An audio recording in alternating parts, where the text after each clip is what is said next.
Have you ever been in a room where someone says something just sharp enough to sting, but not loud enough for anyone else to notice? You smile through it, laugh it off, swallow the heat building in your chest like it's no big deal. But it is. Because it didn't just hit your pride, it touched your peace. Disrespect rarely comes screaming. It whispers. It hides in tones, in glances, in jokes that aren't funny, and silence that screams louder than words. And when you feel it, you start to question everything. Did I imagine that? Am I being too sensitive? Should I say something, or just keep the peace? But here's the truth. If you always keep the peace at the cost of your own self-respect, you're not keeping peace. You're keeping people comfortable. You weren't made for that. The Stoics didn't teach suppression. They taught strength, stillness, response, not reaction. And there's a big difference between the two. Reaction is fire, uncontrolled, immediate, usually messy. Response? That's fire you hold in your hands and choose where to place it. It's the difference between screaming in a storm and walking through it without losing your step. You don't need to yell to be powerful. You don't need to prove your worth in real time. In this space, we don't react to disrespect. We neutralize it with boundaries, silence, presence, and truth. Because the real win is not teaching people how to treat you once. It's becoming someone who makes disrespect feel like a dead end. You don't fight disrespect with more noise. You fight it with presence. Because sometimes the most powerful thing you can do is pause.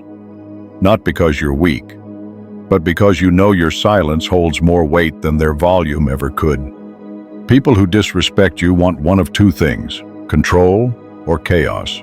But when you pause, not passive, not afraid, just controlled, they feel it.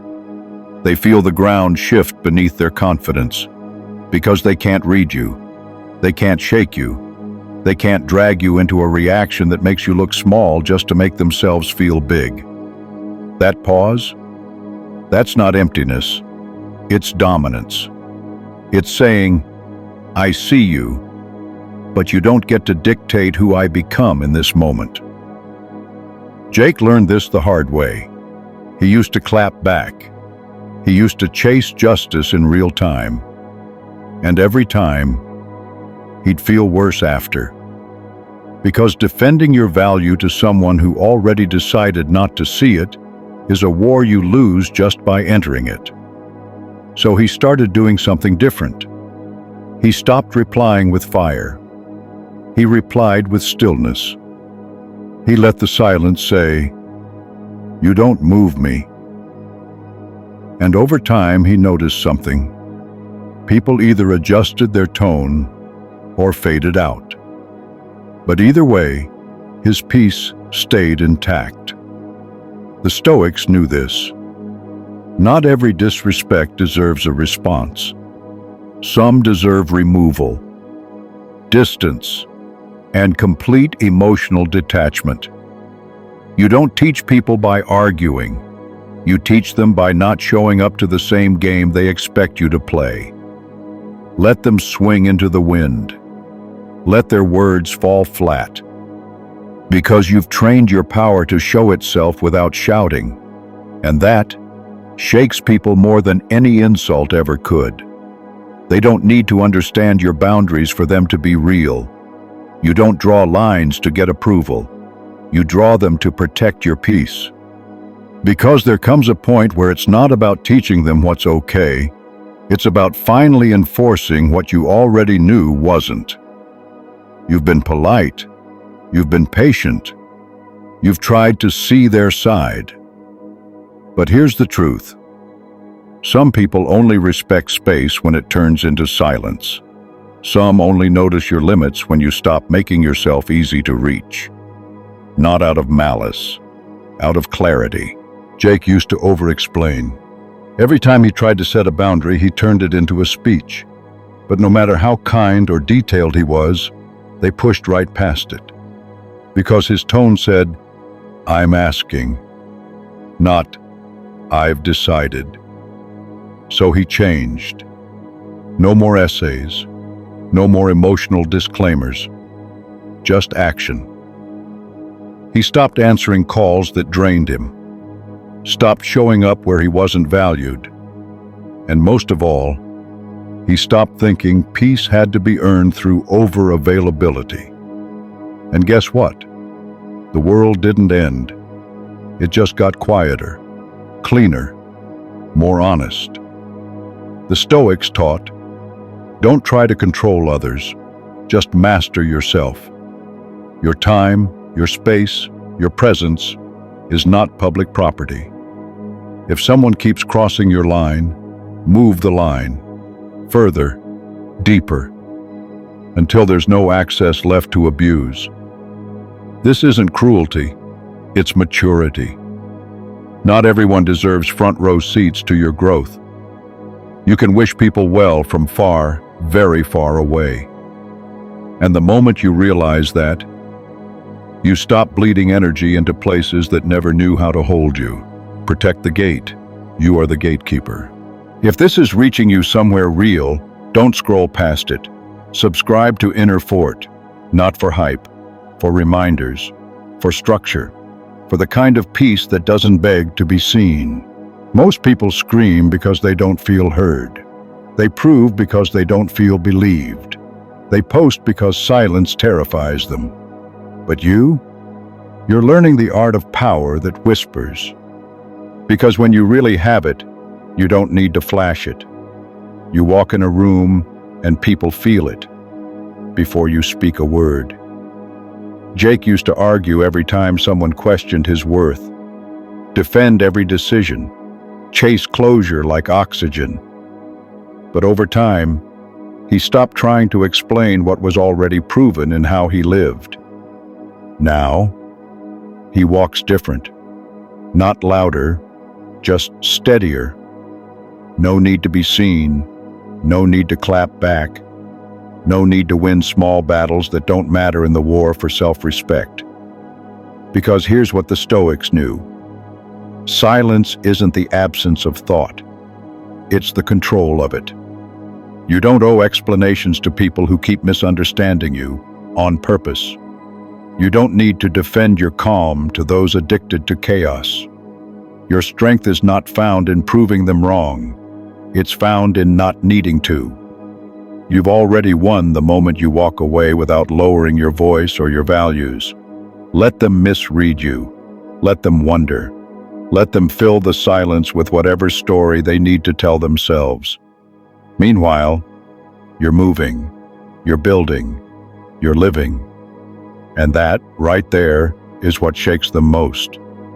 You've been so focused on how they treat you that maybe you forgot to check how you treat yourself. Because the way you respond to disrespect often mirrors the way you respect or neglect your own worth. You tolerate too much? Maybe it's because deep down you still believe you have something to prove. Maybe part of you thinks you have to earn basic respect. But let me ask you this. When was the last time you said no without guilt? When was the last time you looked at your calendar, your circle, your mirror, and asked, does this reflect who I want to become? Jake used to let people walk over him because he hadn't yet stood up inside himself. Jake used to bottle it up, tell himself, I'm fine, I'm over it. But he wasn't, because every suppressed feeling turns into something else. Bitterness, tension, fatigue, distance from yourself, until he realized his silence wasn't peace. It was avoidance. So he stopped running from the fire. He faced it, alone. No audience, no confrontation, just honesty. He journaled. He trained. He created space to feel the anger without becoming it. And that changed everything. Because when you name the feeling, you stop letting it narrate your life from the shadows. Anger isn't your enemy, but unexamined anger, That's poison. The Stoics didn't say, "Don't feel." They said, "Don't let your feelings drive the ship. Use the fire to build, to focus, to move. Let the disrespect fuel your discipline, not your destruction. You don't need revenge. You need clarity, direction, elevation." The best response to those who tried to bring you low is not rage. It's rising, silently, relentlessly, with zero need for them to see it. Because when you're on fire with purpose, they feel the heat whether you speak or not. Forgiveness isn't letting them back in, it's letting them out of your nervous system, your mind, your story. Because holding on to what they did doesn't protect you. It preserves the wound. You think if you keep replaying it, you'll finally understand why. But some things don't deserve understanding. They deserve distance. Jake struggled with this. He thought forgiving meant saying, "It's okay." But it wasn't okay. It still isn't. So he held on to it. Every replay, every memory, like it gave him power. But it didn't. It gave him weight. A heaviness that no one else had to carry but him. Then he learned.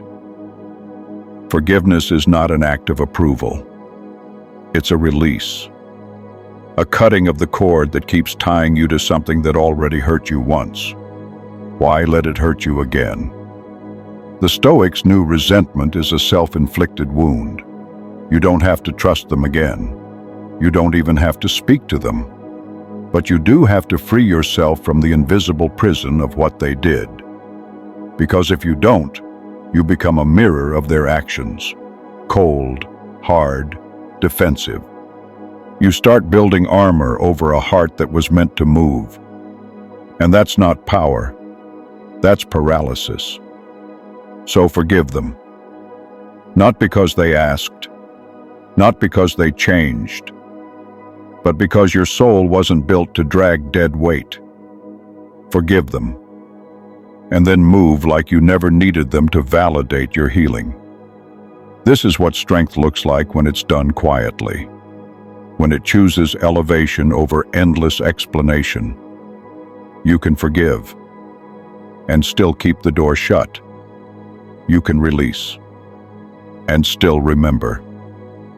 And when you do, you don't just reclaim peace, you reclaim direction. There's nothing louder than a person who walks in silence and still shifts the energy of the room. That's you now. Not because you said the right words, not because you won the argument, but because you stopped trying to win battles that don't belong in your future. You've stopped chasing apology. You've stopped needing revenge. You've stopped explaining your worth to people who were never listening to begin with. That's not detachment, that's evolution. You've learned to pause instead of explode, to walk instead of chase, to cut access instead of offering endless explanation. And in that, you became untouchable. Not by building walls, but by building clarity. Not by losing your heart, but by strengthening your spine.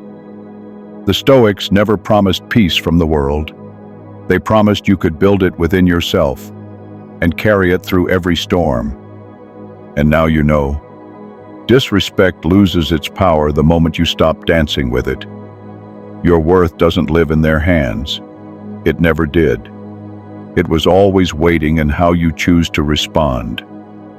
So next time someone disrespects you, don't reach for rage. Don't reach for them. Reach for your center. Breathe. Remember the silence you've practiced, the walls you've rebuilt, the fire you've tamed into fuel. You're not here to convince. You're here to become. And sometimes the most powerful response is no response at all, because you weren't made to argue for your value. You were made to embody it so deeply, so consistently that anyone who can't see it simply fades out on their own. The people who try to shake your calm are the ones who never had their own. But here, you've found your ground. So stay, watch this next video, and keep rising silently. Inner Fort, subscribe, stay strong.